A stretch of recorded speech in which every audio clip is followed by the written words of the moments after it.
بسم الله الرحمن الرحيم نحمده ونصلي على رسوله الكريم أما بعد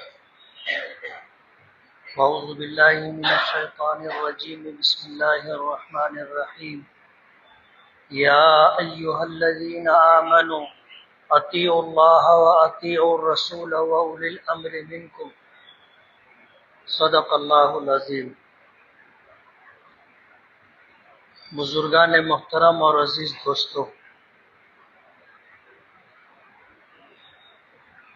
قرآن کریم کی ایک آیت کے ٹکڑے کی میں نے تلاوت کی ہے کہ اے ایمان والو، اللہ کی اور اللہ کے رسول کی اور تم میں جو اولو الامر ہو، حاکم وقت ہو، تمہارے ذمہ دار اور سرپرست ہوں، ان کی اطاعت کرو، ان کی فرما برداری کرو، ان کی باتوں کو مانو. ہماری شریعت ہر اعتبار سے کامل و مکمل ہے. حالات بدلتے رہیں گے، مصیبتیں، آزمائشیں، پریشانیاں، جانی مالی نقصان قیامت تک ہم لوگوں کے ساتھ جڑا ہوا ہے. اور جو اہل ایمان ہے، اللہ اس کے رسول پر ایمان رکھتے ہیں، شریعت اسلامیہ اور دین اسلام کو اپنے لیے زندگی گزارنے کا وہ راستہ سمجھتے ہیں جو اللہ اس کے رسول نے ہمیں دیا ہے، تو ہم پر حالات زیادہ آئیں گے. نبی کریم صلی اللہ علیہ وسلم کا ارشاد ہے، ان اشد البلاء فالامثل فالامثل، کہ سب سے زیادہ آزمائشیں، سب سے زیادہ امتحانات انبیاء کرام علیہم الصلاۃ والسلام کا ہوتا ہے. ان اشد البلاء، سب سے زیادہ آزمائشیں اور امتحانات الانبیاء، انبیاء کرام علیہم الصلاۃ والسلام. ثم الامثل فالامثل، پھر ان سے جو جتنا قریب ہوگا اس پر حالات آئیں گے، ان کی آزمائش اور ان کے امتحانات ہوں گے. تو اللہ نے ہمیں ایمان کی دولت عطا کی ہے، اور یہ بہت بڑی نعمت ہے، بہت بڑی نعمت ہے. اللہ سب کو نہیں دیتا. اللہ پاک یہ چاہتے کہ ساری دنیا کے انسانوں کو ایمان مل جائے تو اللہ کے لیے کچھ مشکل نہیں تھا. وَمَا ذَلِكَ عَلَى اللَّهِ بِعَزِيزٍ، اللہ کے لیے کوئی کام مشکل نہیں. حدیث پاک میں آتا ہے، ان قلوب عباد اللہ بین اصبعی الرحمن یقلبها کیف یشاء، کہ بندوں کے دل اللہ کی دو انگلیوں کے درمیان ہے، اللہ پاک جدھر چاہتے ہیں ادھر پھیر دیتے. اگر اللہ پاک چاہتے کہ سارے انسانوں کو ہدایت مل جائے، سب کو ایمان کی دولت مل جائے تو ہو سکتا تھا. اللہ کے لیے کچھ بھی مشکل نہیں. لیکن یہ اللہ کی حکمت ہے، اللہ کی حکمت ہے کہ اللہ پاک نے اس دنیا میں سارے انسانوں کو ایک جیسا نہیں بنایا. ایک جیسا نہیں بنایا کا مطلب ہر ایک کے حالات الگ الگ ہیں، اور ہر ایک کو اختیارات ملے ہیں، اور وہ اختیارات ادھورے اور نامکمل ہیں. میں نے پیچھے مثال دی تھی کہ ہم اگر ایک پیر زمین سے اٹھانا چاہیں تو اٹھا سکتے، لیکن اگر ہم یہ چاہیں کہ دونوں پیر زمین سے اٹھا لیں اور ہوا میں معلق ہو جائے تو ہمیں یہ اختیار نہیں. کچھ چیزیں اللہ نے اپنے قبضے قدرت میں رکھی ہے اور اس میں اللہ ہی کا فیصلہ چلتا ہے، جیسے ایمان اور کفر ہے. اللہ جس کو ہدایت دینا چاہے اللہ اسے ہدایت دیتا ہے. امیری اور غریبی، اللہ جس کو امیر بنانا چاہے اسے امیر بناتا ہے، تندرستی اور بیماری، اللہ جس کو تندرستی دینا چاہے اسے تندرستی دیتا ہے، عزت اور ذلت، اللہ جس کو عزت دینا چاہے اس کو عزت دیتا ہے۔ یہ کچھ چیزیں ہیں جو اللہ نے خالص اپنے اختیار میں رکھی، اور اس دنیا میں انسانوں کو بھیجا گیا تو انہیں آخرت میں جنت یا جہنم دو ٹھکانوں میں سے ایک ٹھکانہ چننا ہے۔ اگر وہ چاہے گا کہ جنت میں جائے تو اسے ایمان قبول کرنا ہوگا، اور یہ اس کے اختیار کی بات ہے۔ سبب اختیار کرے گا، اللہ پاک فیصلہ کریں گے، والذین جاہدوا فینا لنہدینہم سبلنا، جو ہماری طرف آنے کے لیے کوشش کرے ہم اس کے لیے راستے کھول دیتے، تو اللہ پاک بناتے ہیں۔ تو دنیا میں کچھ چیزیں ہمیں اپنے اختیارات کے تحت کرنی، اور کچھ چیزوں میں اللہ کا فیصلہ ہے، اور ہمیں حکم ہے کہ ہم اسے آنکھ بند کر کے مانیں، اللہ کی اطاعت و فرما برداری کریں۔ اور اس دنیا میں اللہ نے جو اختیارات دیے ہیں ان اختیارات کو استعمال کر کے ہم چاہیں تو اپنی آخرت بنا لیں اور چاہیں تو اپنی آخرت بگاڑ لیں۔ ہم چاہیں تو جنت کے راستے پر چلتے ہوئے جنت چلے جائیں، چاہے تو جنت پہ جانے کا راستہ چھوڑ کر دوسرا راستہ اختیار کر کے تباہی و بربادی اور جہنم کی طرف چلے جائیں۔ اس دنیا میں اللہ نے بھیجا ہے، اسی مقصد کے تحت بھیجا ہے، اور اختیارات بھی دیے۔ اس لیے یہاں آنے کے بعد جنہوں نے اللہ کو مانا، اللہ کے رسول کو مانا، اللہ اور اس کے رسول کی اطاعت و فرما برداری کی، اور اللہ اس کے رسول کے حکم پر اولو الامر، ہم میں جو با اختیار ہیں، ہم میں جو حاکم ہے، آج حکومت میں برسر اقتدار ہے، ہمارے خاندان کے بڑے ہیں، سماج کے بڑے ہیں، ہمارے سرپرست ہیں، ایسے اولو الامر لوگوں کی اطاعت کا حکم ہے۔ یا ایھا الذین آمنوا اطیعوا اللہ، اے ایمان والو اللہ کی اطاعت کرو، والرسول اور رسولوں کی اطاعت کرو، وَأُولِي الْأَمْرِ مِنْكُمْ اور تم میں جو لوگ حاکم وقت ہیں ان کی اطاعت و فرما برداری کرو۔ اب ظاہر بات ہے ہمیں اللہ اس کے رسول کی اطاعت کرنی ہے، اور اللہ اس کے رسول کی اطاعت کے تحت ہمیں اپنے اولو الامر کی بھی اطاعت کرنی ہے۔ لیکن نبی کریم صلی اللہ علیہ وسلم نے ہمیں ضابطہ دیا، اور وہ ضابطہ یہ دیا ہے کہ اللہ کی اطاعت و فرما، مخلوق کی اللہ کی نافرمانی میں کسی کی اطاعت نہیں کی جائے گی۔ اللہ کی اطاعت ہر حال میں لازم اور ضروری ہے۔ اگر ہمارے ماں باپ، ہمارے خاندان کے سرپرست، سماج کے ذمہ داران، حکومت وقت میں جن کے ہاتھ میں اقتدار کی باغ ڈور ہے، اگر ہمیں اس بات کا حکم دیں کہ ہم اللہ اس کے رسول کی نافرمانی کریں تو ان کی بات پھر نہیں مانی جائے گی۔ اولو الامر کی اطاعت اللہ اس کے رسول کی اطاعت کے تحت ہے۔ ماں باپ کہیں نماز مت پڑھو تو ان کی بات نہیں مانی جائے گی۔ روزہ فرض ہے، ماں باپ کہیں روزہ مت رکھو تو ان کی بات نہیں مانی جائے گی۔ زکوٰۃ فرض ہے، ہمارے بڑے کہیں زکوٰۃ مت دو تو ان کی بات نہیں مانی جائے گی۔ ہم پر حج فرض ہو گیا ہے، ہمارے ذمہ دار ہم کو منع کرے کہ مت جاؤ ابھی تو ان کی بات نہیں مانی جائے گی۔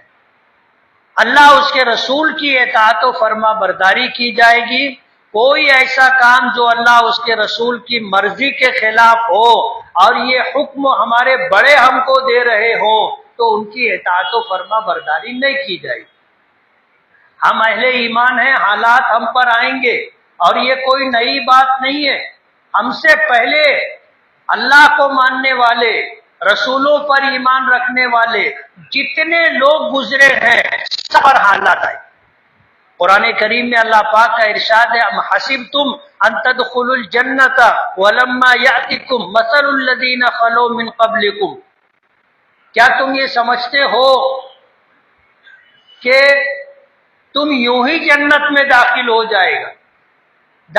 جاؤ گے اور تم پر وہ ویسے حالات نہیں آئیں گے جیسے پچھلی قوموں پر اور پچھلی امتوں پر آئے؟ ایسا نہیں، ان پر بھی حالات آئے تھے، ہم پر بھی حالات آئیں گے، اس لیے گھبرانے کی ضرورت نہیں ہے۔ ابھی جیسے SIR کا قانون آیا ہے، گھبرانے کی ضرورت نہیں ہے۔ یہ ہندوستانی شہریت ثابت کرنے کا راستہ نہیں ہے۔ دیکھو، ہندوستانی شہریت ایک الگ چیز ہے اور ہندوستان میں ووٹ دینے کا ادھیکار اور حق ملے، یہ ایک الگ چیز ہے۔ ابھی آپ نے سنا ہوگا، ہم ایسا سمجھتے تھے کہ آدھار کارڈ ہندوستانی شہری ہونے کا ثبوت ہے، ووٹر ID ہندوستانی شہری ہونے کا ثبوت ہے، پاسپورٹ ہندوستانی شہری ہونے کا ثبوت ہے۔ آج حکومت نے انکار کر دیا کہ آدھار کارڈ ہو، ووٹر لسٹ ہو، راشن کارڈ ہو، پاسپورٹ ہو، یہ ہندوستانی شہری ہونے کا ثبوت نہیں ہے۔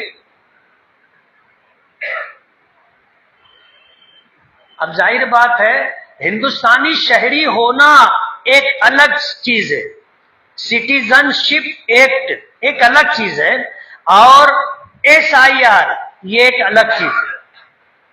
میں قدر تاخیر سے پہنچا، میں اس سلسلے میں SIR کے تحت ہم لوگوں کو کیا کرنا چاہیے کچھ نوٹ سے لے کر کے آیا تھا کہ آپ بھی سمجھ لیں اور آپ کے ذریعے لوگوں تک بھی یہ بات پہنچ جائے۔ ہمیں گھبرانے کی ضرورت نہیں ہے۔ آج میپنگ کے لیے ایک ٹائم پیریڈ دیا گیا تھا، میپنگ مالیگاؤں شہر میں الحمدللہ 75% میپنگ ہو گئی۔ ناسک جیسے شہر میں 75% نہیں، کہیں 40%، کہیں 42%، کہیں 50%، کہیں 52%، کہیں اس سے کچھ زیادہ میپنگ ہوئی۔ ہمارے شہر میں الحمدللہ 75% میپنگ ہوئی ہے۔ ہم پر یہ الزام تھا کہ ہمارے یہاں بنگلہ دیشی لوگ ہیں، 10,000 بنگلہ دیشی، کچھ دیش دشمن، دیش دروہی، فرقہ پرست، نفرت کی سیاست کرنے والے لوگوں نے ہر اس مقام کو جہاں مسلمانوں کی بڑی اکثریت ہے اس طرح کے الزامات لگا کر کے ان کو متہم کرنا، ان کو خوف میں، گھبراہٹ میں مبتلا کرنا، اس بات کی کوشش کرتے۔ جیسے میپنگ کا دور چل رہا تھا، مالیگاؤں میں کچھ لوگوں نے سوسائڈ بھی کر لیا کہ ان کے نام 2002 کی ووٹر لسٹ میں نہیں تھے، تب وہ سمجھے کہ ہم کو جیل میں ڈال دیں گے، جبکہ ایسا نہیں۔ اس لیے گھبرانے کی ضرورت نہیں ہے، پریشان ہونے کی ضرورت نہیں ہے، اور میں یہ بھی نہیں کہہ رہا ہوں کہ کچھ مت کرو کچھ نہیں ہوگا، ایسا نہیں۔ جو ہماری ذمہ داری ہے ہم کو کرنا پڑے گا۔ یار، ووٹر لسٹ کی جامع نظر ثانی، ووٹر لسٹ کو درست کرنا، ووٹر لسٹ میں یہ الیکشن کمیشن اور حکومت وقت کا ایک انتظامی اور قانونی عمل ہے۔ اس سے پہلے بھی ہوا ہے، آج ہو رہا ہے، اور پھر کچھ برسوں کے بعد پھر ہوگا۔ کتنے برسوں کے بعد ہوگا؟ کوئی کہتا ہے 20 سال کے بعد ہوگا، کوئی کہتا ہے اس سے پہلے ہوگا، کوئی کہتا ہے آگے اور زیادہ وقت لگے گا۔ تو یہ ہوگا، اس سے پہلے کئی مرتبہ یہ کام ہو چکا ہے۔ ہندوستان کے آئین آرٹیکل 324 کے تحت انتخابات کی نگرانی اور کنٹرول الیکشن کمیشن کی ذمہ داری ہے، اس کے سپرد ہے۔ آرٹیکل 326 جس کی بنیاد پر انتخابات ہوتے ہیں، الیکشن ہوتے ہیں اور اس میں ووٹر طے کیے جاتے ہیں۔ 1950 کے اندر ایکٹ بنا تھا، ووٹر فہرستوں کی تیاری اور نظر ثانی کا قانون۔ آج پھر وہی بات ہے کہ ووٹر لسٹ درست کرنے کی کوشش کی جا رہی ہے۔ ووٹر لسٹ میں نظر ثانی کر کے اس بات کو متعین کیا جا رہا ہے کہ اس میں ووٹر لسٹ میں ڈبل ٹبل چوبل نام نہیں ہے۔ ووٹر لسٹ میں جن کے نام ہے وہ صحیح نام لکھے جائے۔ یعنی یہ الیکشن کمیشن کی ذمہ داری ہے کہ ایک سے زیادہ جگہ اگر نام ہوگا تو اسے ختم کرنا، جن لوگوں کا انتقال ہو گیا ہے، میت ہو گئی ہے، ان کا نام کم کرنا، نئے ووٹروں کے نام کو شامل کرنا، اور غلط اندراجات ہو گئے ہوں، غلط معلومات ووٹر لسٹ میں آ گئی ہو تو اس کو ختم کرنا، اس کی اصلاح کرنا، اس کی درستگی کرنا، یہ مقصد ہے۔ سرکاری موقف کے مطابق SIR کا مقصد ووٹر لسٹ کی درستگی ہے، نہ کہ ہر شہری کی شہریت کا اثر نو فیصلہ کرنا۔ نہیں، جو شہری ہے وہ شہری ہے، جو نہیں ہے وہ نہیں ہے۔ ووٹر لسٹ میں درستگی ہو، SIR کا یہ مقصد ہے۔ SIR شہریت ثابت کرنے کا عمل نہیں ہے۔ ایسا نہیں ہے کہ ووٹر لسٹ میں آ گیا تو آپ ہندوستانی شہری ہیں، اور اگر ووٹر لسٹ میں نام نہیں آ سکا تو آپ ہندوستانی شہری نہیں ہیں، ایسا نہیں ہے۔ قانونی طور پر یہ دونوں الگ الگ چیزیں۔ ایک ہندوستان کا شہری ہونا، اس کے لیے سٹیزن شپ ایکٹ ہے، اور ووٹر لسٹ میں نام آنا یہ ایک الگ چیز ہے۔ اس سے ووٹ دینے کا آپ کو حق ملے گا۔ آدمی ہندوستانی شہری کیسے بنتا ہے؟ اگر اس کی پیدائش ہندوستان میں ہوئی ہے تو وہ ہندوستانی ہے، اس کے ماں باپ اگر ہندوستانی تھے تو وہ ہندوستانی ہے، اور آپ نے سرکاری قانون کے مطابق اپنا رجسٹریشن کروا لیا ہے تو آپ ہندوستانی ہیں۔ آپ کا علاقہ ملک کے باہر تھا، ہندوستان نے اس کو قبضہ کر کے ہندوستان میں اس کو شامل کر لیا تو آپ ہندوستانی ہیں۔ یہ سرکاری طور پر جو ہے ہندوستانی ہونے کے ثبوت ہے۔ پیدائش سے آدمی کی شہریت کیسے ثابت ہوتی ہے؟ تو 26 جنوری 1950 سے لے کر 30 جون 1987 تک جن لوگوں کا نام ہندوستان میں ہے، چاہے کسی بھی کاغذ کے ذریعے، وہ ہندوستانی۔ 30 جون 1987 تک جو لوگ تھے وہ سب کے سب ہندوستانی۔ اس عرصے میں ہندوستان میں پیدا ہونے والا شخص ہندوستانی شہری سمجھا جاتا تھا، اس کے والدین کا ہندوستانی ہونا شرط نہیں تھا۔ اس کے بعد دوسرا دور آیا، 1 جولائی 1987 سے 2 دسمبر 2004۔ اس عرصے میں جس شخص کی پیدائش ہوئی ہے اس کے والدین میں سے کسی ایک کا ہندوستانی ہونا ضروری ہے، یا باپ ہندوستانی ہو یا ماں ہندوستانی ہو تو اس بچے کو ہندوستانی مانا جائے گا۔ پھر 3 دسمبر 2004 کے بعد قوانین کچھ سخت کر دیے گئے۔ اس کے لیے والدین کا ہندوستانی شہری ہونا ضروری ہے۔ 2004 کے بعد جو ہیں ہندوستان میں، ان کے ماں باپ کا ہندوستانی ہونا ضروری ہے، اور اگر دونوں میں سے کوئی ایک یعنی ماں یا باپ ہندوستانی شہری ہو تو دوسرا غیر قانونی تارک وطن نہ ہو۔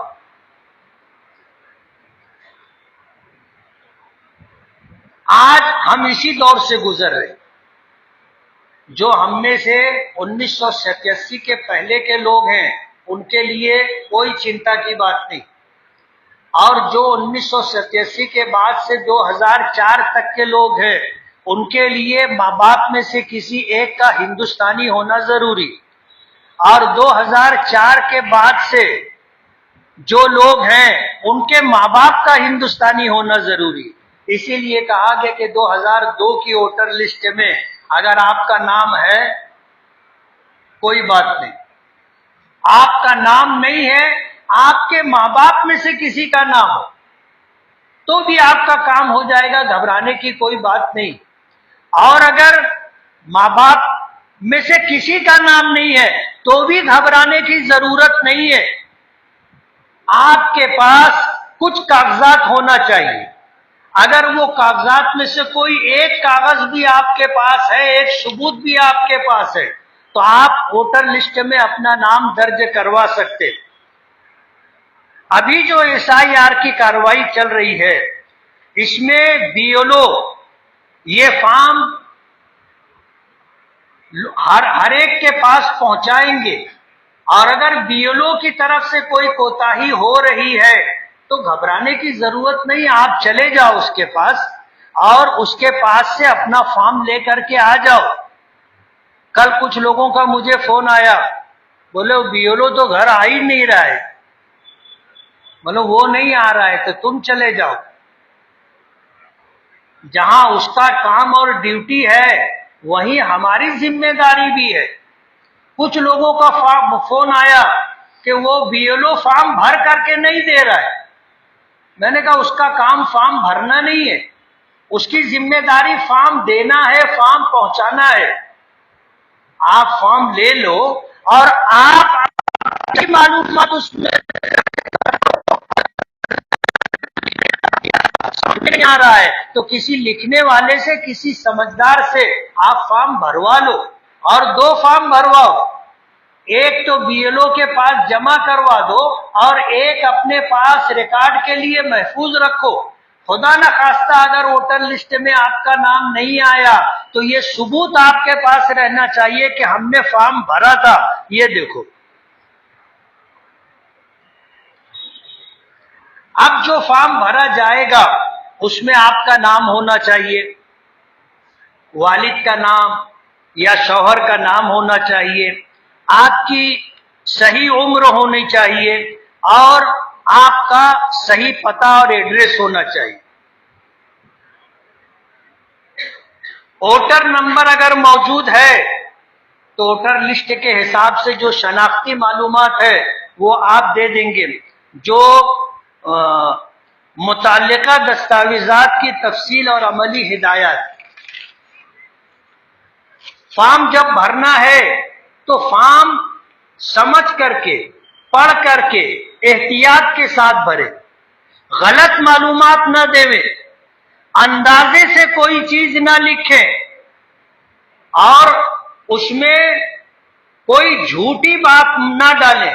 جو سچائی ہے، جو حقیقت ہے، آپ وہی کریں، اس لیے کہ اس کے بعد کا جو ٹپا ہوگا BLO کے علاوہ دوسرے لوگ آئیں گے جو آپ کے فارم کے مطابق کراس چیلنج کریں گے، کنفرم کریں گے کہ آپ نے جو معلومات دی ہے وہ صحیح ہے یا غلط۔ یہ اتنا ضروری ہے۔ BLO جو ہوتا ہے یہ الیکشن کمیشن کا مقامی افسر ہوتا ہے، گھر گھر جا کر کے یا فارم تقسیم کرنا، تصدیق کرنا، فارم وصول کرنا، جتنے دستاویزات لگ رہے ہیں ان کی ابتدائی جانچ کرنا، ووٹر لسٹ کی تیاری میں مدد دینا، یہ BLO کی ذمہ داری ہے۔ اس سلسلے میں الیکشن کمیشن کی طرف سے جن کاغذات کو صحیح مانا گیا ہے اور اپنی شناخت یا رہائش کے لیے ثبوت کے طور پر تسلیم کیا گیا ہے، اس میں ایک ووٹر ID، دوسرا آدھار ہے، تیسرا پاسپورٹ ہے، ریاستی ڈومیسائل سرٹیفکیٹ ہے، جنم داخلہ پیدائش کا سرٹیفکیٹ ہے، اسکول کا ریکارڈ ہے، ریوینیو یا بلدیاتی ٹیکس وصول کرنے والے ادارے یا کارپوریشن کی طرف سے جو ریکارڈ آپ سے متعلق ہے، وہ بجلی پانی یا سرکاری بل جو آپ نے بھرا ہے اس کا ثبوت، زمین یا مکانات کے کاغذات آپ کے نام پر ہو، اگر یہ ساری چیزیں ہیں، ان میں سے ایک چیز بھی اگر آپ کے پاس ہے تو اس سے آپ کا ووٹر لسٹ میں نام آ جائے گا۔ اب ووٹر آئی ڈی یہ شہریت کا ثبوت نہیں ہے، جیسا میں نے پیچھے بتایا۔ ووٹر آئی ڈی اس بات کا ثبوت ہے کہ اس شخص کا نام جو ووٹر لسٹ میں ہے، درج ہے، یہ ایس آئی آر کے قانون کے تحت لیکن شہریت کے حتمی قانونی ثبوت کے طور پر اس کی شہریت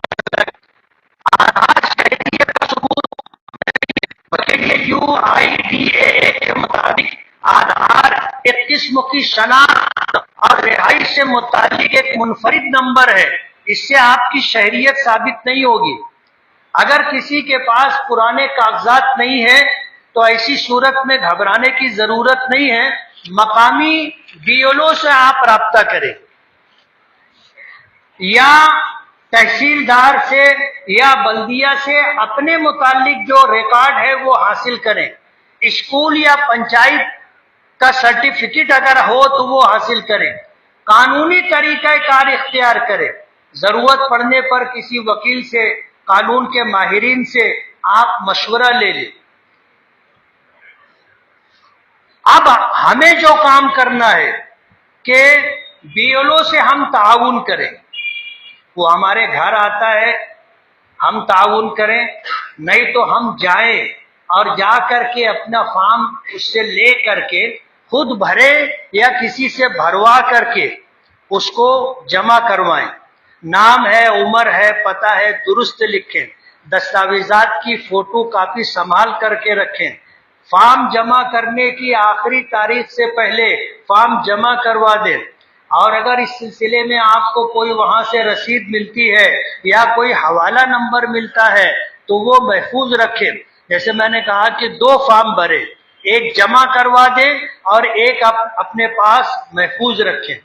اس لیے یہ ایک قانونی اور انتظامی عمل ہے، ہمیں گھبرانے کی ضرورت نہیں ہے، جو کرنے کا کام ہے وہ ہمیں کرنا ہے، کریں گے نا۔ آج کوئی آپ کو ہمیں ہندوستان سے نکال نہیں سکتا، کوئی نہیں نکال سکتا۔ وجہ اس کی یہ کہ ہندوستان سے نکالے گا تو بھیجے گا کہاں؟ پاکستان آپ کو لے گا، بنگلہ دیش آپ کو لے گا، سری لنکا آپ کو لے گا، دنیا کا کوئی ملک آپ کو نہیں لے گا، تو یہ آپ کو نکال کر کے بھیجیں گے کہاں؟ پیچھے جیسے چل رہا تھا کہ ڈیٹینشن کیمپ بنے گا، کھلی جیل بنے گی، NRC اور CAA اس طرح کے جو معاملات چل رہے تھے، وہ وقت بھی آیا، گزر گیا۔ SIR ہے، تھوڑا بیدار رہیں آپ، ایک دم مطمئن ہو کر کے آنکھ بند کر کے سو نہ جائیں، اور گھبرانے اور ڈرنے کی بھی ضرورت نہیں ہے، اپنی ذمہ داری آپ پوری کریں۔ ووٹر لسٹ کی تیاری کا ایک انتظامی عمل ہے، اس سے شہریت کا ثبوت نہیں ہوتا، اس لیے آپ BLO کے ساتھ تعاون کریں اور اس سلسلے میں فارم لا کر کے آپ جو طریقہ کار ہے، جو تفصیلات بتائی گئی ہیں، اس کے مطابق فارم جمع کریں، اور جمع کر کے آپ ایک کاپی اپنے پاس بھی رکھیں۔ ابھی یہ ایک مرحلہ تھا میپنگ کا، ہم سمجھ رہے تھے کہ بس یہ ہو گیا اس کے بعد کچھ نہیں ہوگا، اس وقت بھی یہ بات کہی گئی تھی کہ یہ مرحلہ وار کام ہے، ایک میپنگ کا عمل ہو چکا، اب اس کے بعد SIR کا عمل ہوگا، اس کے بعد آپ کے گھر آپ کے فارم کے مطابق انکوائری کے لیے لوگ آئیں گے، پھر اس کے بعد ایک کچی ووٹر لسٹ شائع ہوگی، آپ اس کو دیکھیں کہ آپ کے گھر والوں کا آپ کے متعلق یہ نام ہے یا نہیں۔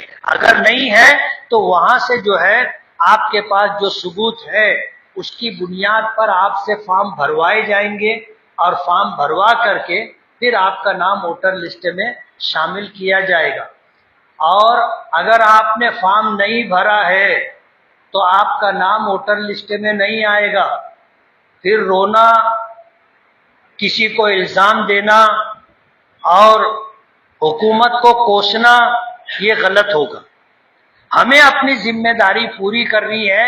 ابھی ہم میں کا ہر شخص اپنے متعلق، اپنے گھر والوں کے متعلق، اپنے متعلقین کے متعلق فکر کرے، فارم بھرے، معلومات لے کے بھائی تمہارا فارم بھرا گیا نہیں بھرا گیا، وہ ساری چیزیں ہمیں کرنا ہے۔ آج کرنے کا وقت ہے، آج نہیں کریں گے کل پچھتانا پڑے گا، اور پچھتانے سے پھر کچھ ہوگا نہیں۔ اللہ تعالی ہمیں عمل کی توفیق عطا فرمائے۔ وآخر دعوانا ان الحمد للہ رب العالمین۔